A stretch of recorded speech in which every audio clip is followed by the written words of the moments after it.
बचपन से काम कर रहे, लेकिन 2013 से मिशन के रूप में काम किया है कि भारत देश में गांव गांव घूमना है, लोगों से मिलना है। और 2000 से 13 तक, 2026 तक, अभी तक 2000 से ज्यादा गांव हम घूमे हैं। और वहां पे जो आदिवासियों की स्थिति है उसको समझने की जरूरत है। हमारे जैसे लोग हैं वो मंच पे आके बात बोल जाते हैं, लेकिन वो गरीब आदिवासी जो अंतिम पंक्ति में बैठा है, रोटी कपड़ा मकान के लिए संघर्ष कर रहा है, उसकी बात सुनने वाला कोई नहीं है। वो यहां के बात भी नहीं कर सकता, और तो और छोड़िए, आपके साथ में भी बैठ के बात नहीं कर सकता, क्योंकि आपके साथ में जो चमचे होते हैं ना, वो उनको आगे नहीं आने देते हैं। कई सारे समाज के लोग आज भी ऐसे हैं, चाहे मिडिल भारत की बात कर लो, पूर्वोत्तर राज्य की बात कर लो, दक्षिण राज्य की बात कर भारत की बात कर लो, या उत्तर पूर्व भारत की बात कर लो। कई लोग घरों में कांटे लगा करके, घरों में ताला लगा के मजदूरी की तलाश में निकले हुए हैं।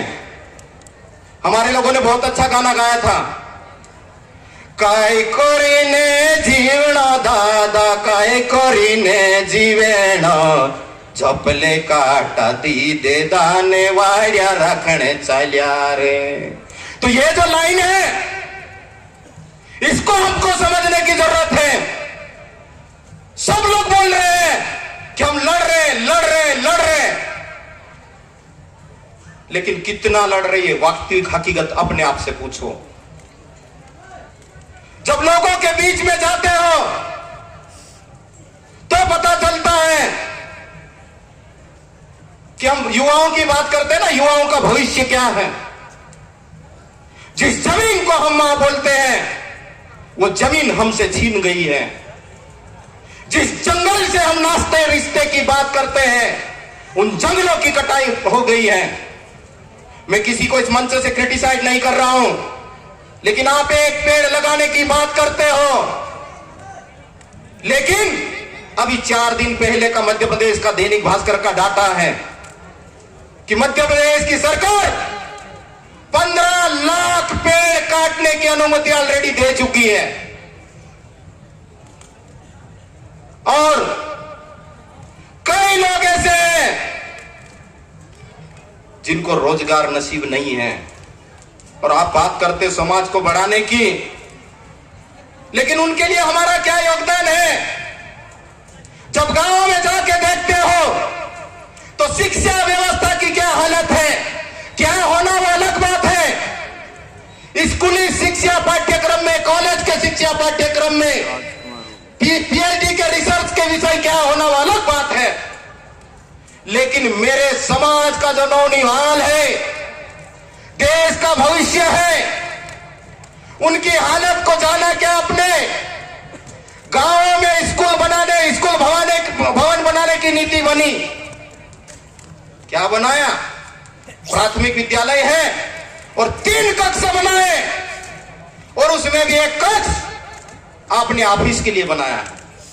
2 कक्ष में आप पहली से तीसरी तक के बच्चों को बिठाते हो और चौथी और 5वीं के बच्चे को एक कक्ष में बिठाते हो। यह हकीकत है। हम बात करते हैं हमारे जनप्रतिनिधियों की। जब यह नीति बन रही थी, मैं भाजपा कांग्रेस की बात नहीं कर रहा हूं, जब स्कूल भवन बनाने की नीति बन रही थी, तो हमारे लोग क्या कर रहे थे? ये प्रश्न हम लोगों को पूछना चाहिए, अपने आप से भी पूछना चाहिए।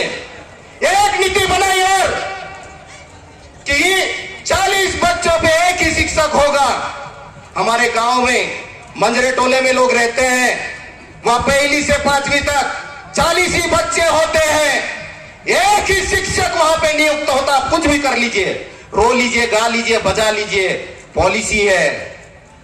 तो ये पॉलिसी की बात कौन करेगा? इसमें मंथन करने की जरूरत है। हम बराबर उलाहना देंगे कि ये संगठन, वो संगठन, ये पार्टी, वो पार्टी। अरे भाइयों, जब दिगर समाज के लोग, जब समाज की बात आती तो सिर्फ दिखावा नहीं करते जैसे हम लोग करते हैं।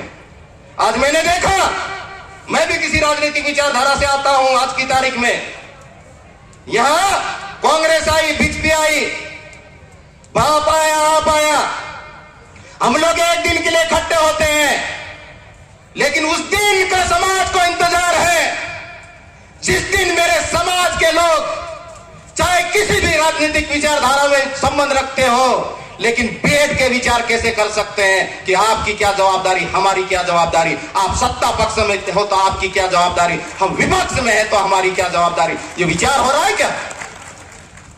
और हमारा सपना वो है, हम सिद्धांत की राजनीति करना चाहते हैं, समाज और देश को बचाने की बात करना चाहते हैं, तो हमको वास्तविकता पे बात करना पड़ेगा, मंथन करना पड़ेगा, चर्चा भी करना पड़ेगी, समय भी देना पड़ेगा। हम लोग बोलते हैं कि हम लोग बिजी हैं, हमारे पास में वक्त नहीं है। सबको मालूम है आज कि आदिवासी एकता परिषद के इस कार्यक्रम में 22-23 राज्य से लोग आए हैं। आपने समय का निर्धारण क्यों नहीं किया? ये हमको सबको अपने आप से पूछना पड़ेगा। सबको जल्दी है, आप एक दिन नहीं बैठ सकते। मैं वास्तविकता बता रहा हूं, मुद्दे की बात होती है, ज्ञापन देने के लिए कितने लोग निकलते, आपने आपसे पूछिए। ये भला व्यक्ति ज्ञापन दे रहा है, ये भला व्यक्ति संगठन ज्ञापन दे रहा है, ये भला राजनीतिक पार्टी की लड़ाई है। अरे भाइयों, मुद्दा मुद्दा होता है। यदि शिक्षा का मुद्दा है तो वो है, वो मेरे समाज का मुद्दा है, गरीब लोगों का मुद्दा है। वो भाजपा, कांग्रेस, बसपा, सपा, आप बाप अकेले का मुद्दा नहीं है। उस मुद्दे के लिए हमको लड़ाई खड़ी करना पड़ेगी इस देश में।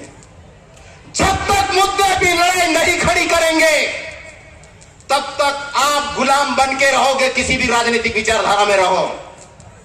आपको इतनी हिम्मत जुटाना पड़ेगी कि आप जिस भी राजनीतिक विचारधारा में रहना चाहते हो रहिए, लेकिन मेरी बात नहीं सुनते तो मैं भी आपकी विचारधारा को स्वीकार नहीं करता। ये बात हमको कहना पड़ेगी और इतना मात्रा हम में रखना पड़ेगा। अभी अशोक दादा बोल रहे थे, जितेंद्र भाई वसावा ने बोला, हमको पढ़ना पड़ेगा, हमको समझना पड़ेगा, अनुभव लाना पड़ेगा। और जब अनुभव और पढ़ाई के साथ में, डाटा तथ्य के साथ में बात करते, दुनिया की कोई भी ताकत झुटला नहीं सकती, ठुकरा नहीं सकती। और हमको वो आंदोलन की जरूरत है। ये आंदोलन है, मजाक नहीं है।